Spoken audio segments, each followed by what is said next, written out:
இப்போ நம்ம எண்ணெய் விட்டுக்கலாம். கொஞ்சம் ஜீரகம் போட்டுக்கலாம்.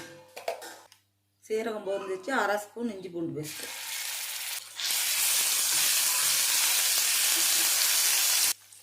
பொடியாக நறுக்குன்னா 2 வெங்காயம், பெரிய வெங்காயம்.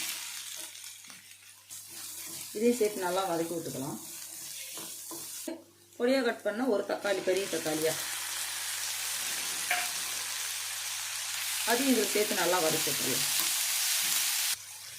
இதுக்கு உப்பு போட்டுடலாம். நல்லா வதங்கி வரட்டும்.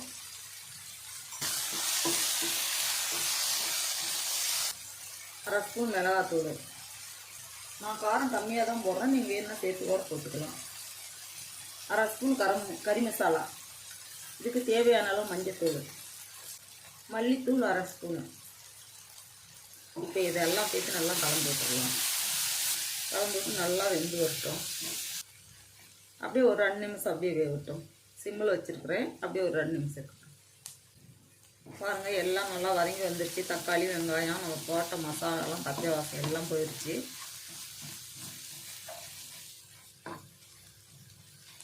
இப்போ இதில் நாம் கொத்தமல்லி போட்டு அப்படியே இறக்கிடலாம்.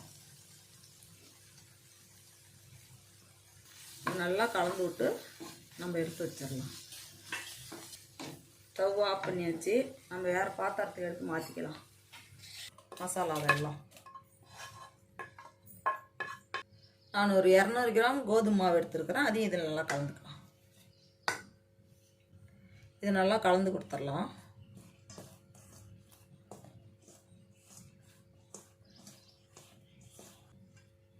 இதுக்கு நம்ம கொஞ்சம் கொஞ்சமாக தண்ணி ஊற்றி சப்பாத்தி மாவை பார்த்து பிசைஞ்சு எடுத்துக்கலாம். இதுலேயே தண்ணி அலசி ஊற்றிக்கலாம்.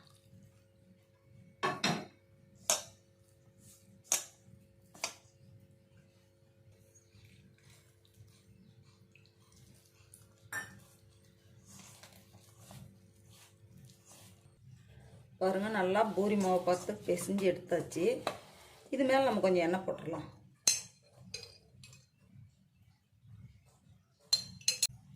இது மேலே எல்லா இடத்துலையும் படுற மாதிரி தேய்ச்சி விட்டுறலாம் எண்ணெயை. பாருங்கள், நல்லா எண்ணெய் போட்டு வச்சாச்சு. இப்போ நம்ம பூரிக்கட்டை எடுத்து தேய்ச்சி எடுத்துக்கலாம். சின்ன சின்னதாக உருண்டை பிடிச்சி தேய்ச்சி எடுத்துக்கலாம். பாருங்கள், தத்த பெருசாக உருண்டையாக பிடிச்சி நம்ம தட்டிக்கலாம். கோதுமை மாவு மேலே வச்சு அப்படி தட்டி எடுத்துக்கலாம்.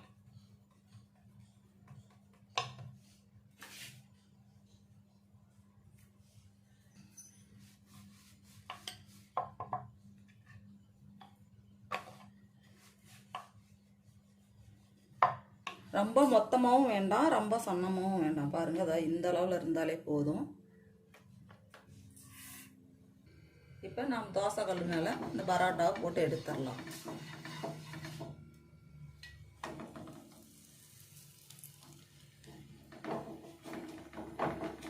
இது மேலே நெய் வேணாலும் விட்டுக்கலாம், எண்ணெய் வேணாலும் விட்டுக்கலாம். நான் எண்ணெய் தான் விட்றேன். எண்ணெய் சேர்த்தி போடும்போது நல்லா டேஸ்ட்டாகவும் நல்லாவும் இருக்கும். நீங்கள் நெய் போட்டு சாப்பிட்டு பாருங்கள், அவ்வளோ டேஸ்ட்டாக இருக்கும். நான் நெய் போடல.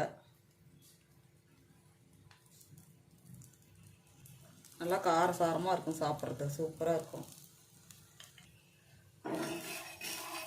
அதில் திருப்பி போட்டுடலாம். இந்த பக்கம் கொஞ்சம் அப்படியே எண்ணெய் தடவி விட்டுடலாம். நல்லா 2 பக்கம் நல்லா வெந்து வரட்டும். 2 பக்கம் நல்லா போட்டு திருப்பி போட்டு எடுத்துக்கலாம். இந்த பரோட்டா சாப்பிட்றதுக்கு காரசாரமாக நல்லா சூப்பராக இருக்கும். இதுக்கு எதுவுமே சட்னி, சாம்பார் எதுவுமே தேவையில்லை.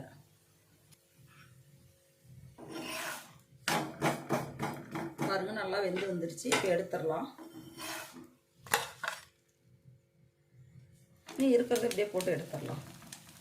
நம்மக்கிட்ட 1 கப்பு கோதுமை மாவு இருந்தால் போதும். 1 கப்பு கோதுமை மாவு வச்சு இப்படி ஒரு பரோட்டா டக்குன்னு செஞ்சு முடிச்சிடலாம். காலையில் டிஃபனாகவும் செஞ்சுக்கலாம், நைட்டு சாப்பாட்டுக்கும் செஞ்சுக்கலாம்.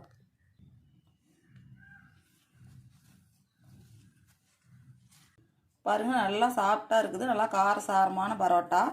இது போல் நீங்கள் ஒரு முறை செஞ்சு பாருங்கள். சாப்பிட்றதுக்கு நல்லா சூப்பராக இருக்கும்.